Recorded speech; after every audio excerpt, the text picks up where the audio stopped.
Hi there, my name is Kaylee, and in this video, we're going to learn about the origins of slavery in the United States. Parts of this lesson are very disturbing and it's hard to talk about, but it's important to know the true history of the United States so we can ensure a strong future for all.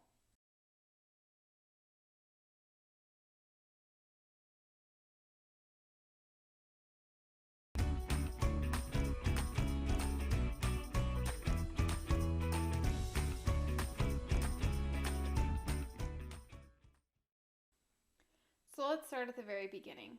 In the 15th century, the Roman Catholic Church gave Portugal the right to all trade in West Africa and gave Spain the right to colonize the New World. At this time in history, the New World is considered North and South America. These rights from the Catholic Church gave Portugal the authority to invade, steal goods, and force the people of West Africa into slavery. Spain made a contract with Portugal to trade human slaves from Africa for goods in the Spanish colonies in the Americas. Eventually, other European nations like Denmark, the Netherlands, and England worked their way into the contract with Portugal along the coast of West Africa. With these new nations secured into the contract, slavery became a huge business, and thus began the Transatlantic slave trade.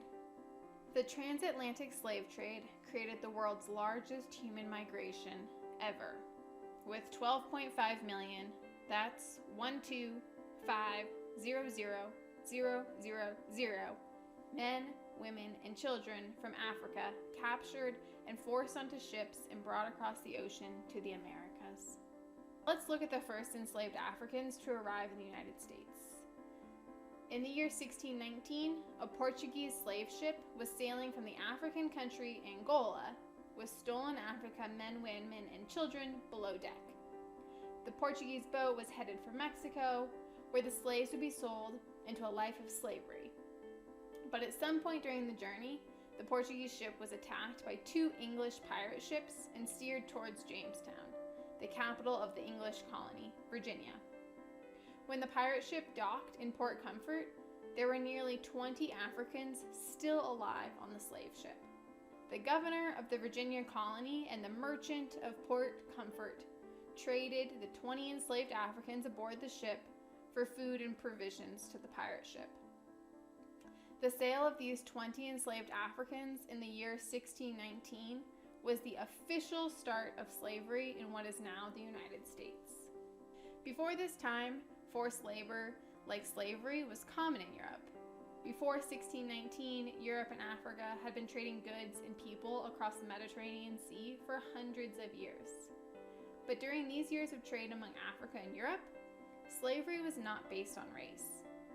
The sale of the 20 slaves in Jamestown marked a new form of slavery based on race, primarily black people from Africa, and it was designed to make money for the white colonists. After the sale of the 20 slaves in 1619 in Jamestown, the transatlantic slave trade existed for another 200 years. During this time, 36,000 slave ships made the journey from Africa to the Americas. This journey is known as the Middle Passage, and the journey ranged from 1 to 6 months depending on the weather. Typical slave ships were able to carry hundreds of slaves and about 30 crew members.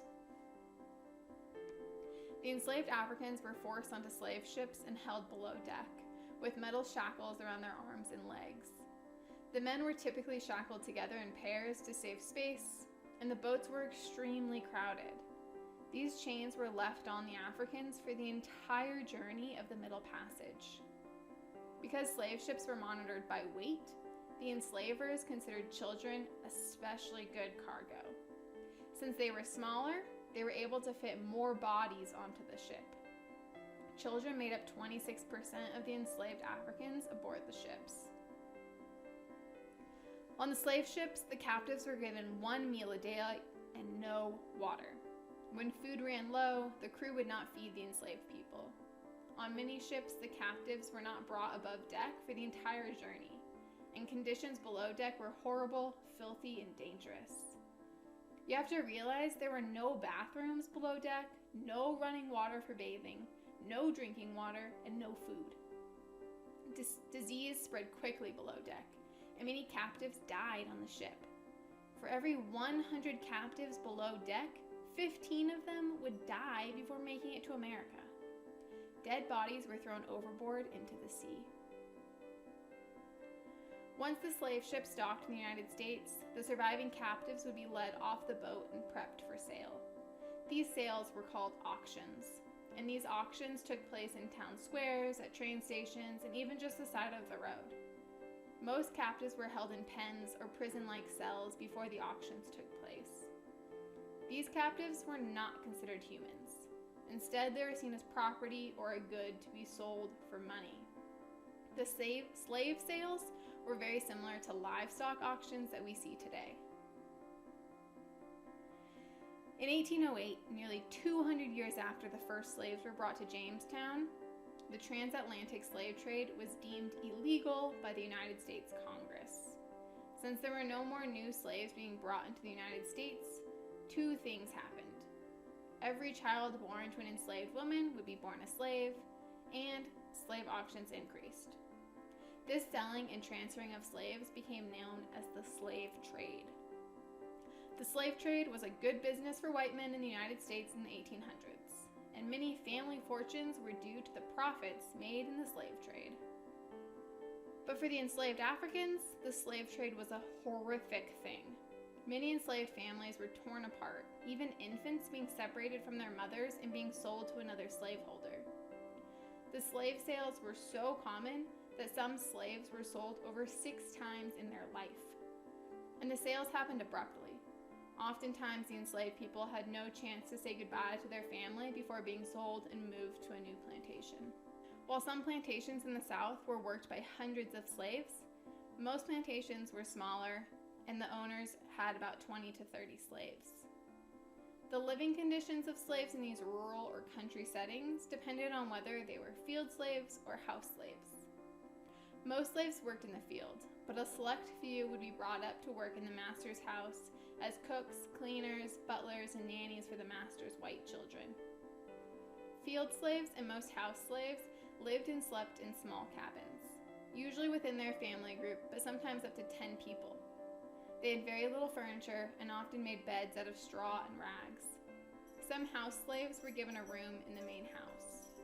These rooms were often minimal, but higher quality than the cabins in the slave quarters. Slaves were provided food by the master, often heavily in starch and fat, like cornmeal, lard, flour, and molasses. The lack of nutrients led to sicknesses like scurvy. Clothes were provided once a year by the master, and most children went naked until around age 8. Elderly slaves who did not work in the field were not given shoes or winter coats like the young field workers. House slaves were better clothed, often in the hand-me-downs of the master and the mistress. Many slaves worked hard physical jobs in the tobacco and cotton fields. At this time in the United States, cotton was the most valuable trade product in the world. So the enslaved men, women, and children would work all day picking cotton. Most of the children worked picking cotton or running water down the long rows of cotton. The men and women would pick the cotton balls and put them into a sack that hung around their neck. At the end of the day, the white men who worked as overseers would weigh the sacks of cotton picked. If the haul from the day came up light, the slaves would be punished, often being whipped. Many slaves were forced to work every day from sunrise to sundown. Remember, slaves were not free. They could not choose where, how, or what they did for work, and they were not paid for their work. Enslaved Africans were not considered people, but property like tools or a horse or a tractor. The master of the plantation was a white man or woman who had purchased the slaves and now owned them like property. The master had full control over the enslaved people and their lives. If they made a mistake, rebelled, or tried to run away and were caught, they were punished severely and sometimes even killed by the master. Many slaves were beaten and branded by their masters. There were laws in place that prohibited slaves from learning how to read or write, limited their freedom to gather in groups, and limited their right to travel without a pass from their master. These laws were called slave codes and were enforced by the Slave Patrol. The Slave Patrol was created in 1846 as a way to enforce the slave code on plantations, in the streets, in wooded areas. They were seen as community helpers to the white people who wanted to ensure their human property did not run away. The punishments for runaway slaves could be up to 20 lashes or 20 whippings.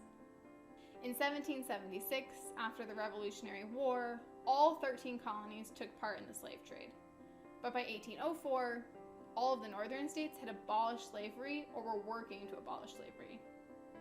These were called the free states. The states still practicing legal slavery were called slave states. Due to the horrific living and working conditions in the slave states, many enslaved black people attempted to run away to the free states, where they would be free from their master. But even in the 1840s, there were still ex-slaves working without pay in the free states. In 1850, the U.S. Congress passed the Fugitive Slave Act, which said it was the duty of every American citizen to capture and return runaway slaves. White people and freed black people in the free states were forced to follow the new law, even if they disagreed with slavery. Since black people were not considered citizens, a white person could accuse a freed slave of being a runaway and still return them to their master. These laws were very harsh, but the slave states had built a way of life that was dependent on the free and consistent labor of enslaved people.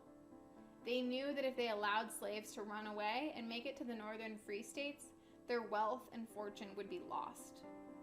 The United States Constitution said that slaves were not citizens and had no rights under the law. By keeping slaves and even freed black people powerless, the slave states were able to keep their power and their money. But many people in the freed states strongly opposed slavery, and especially the Fugitive Slave Act of 1850, which forced people opposed to slavery to enforce the slave codes. This division in morals between the North and the South became very intense and led the United States to the Civil War. So now you've learned a small history about slavery in the United States. To learn more about the Civil War and how slavery was abolished, watch the video, The U.S. Expansion in the Civil War, and read the abolition speech by Frederick Douglass. Practice what you've learned by doing the online games and quizzes, have fun, and remember to always be clever. Hey, hey.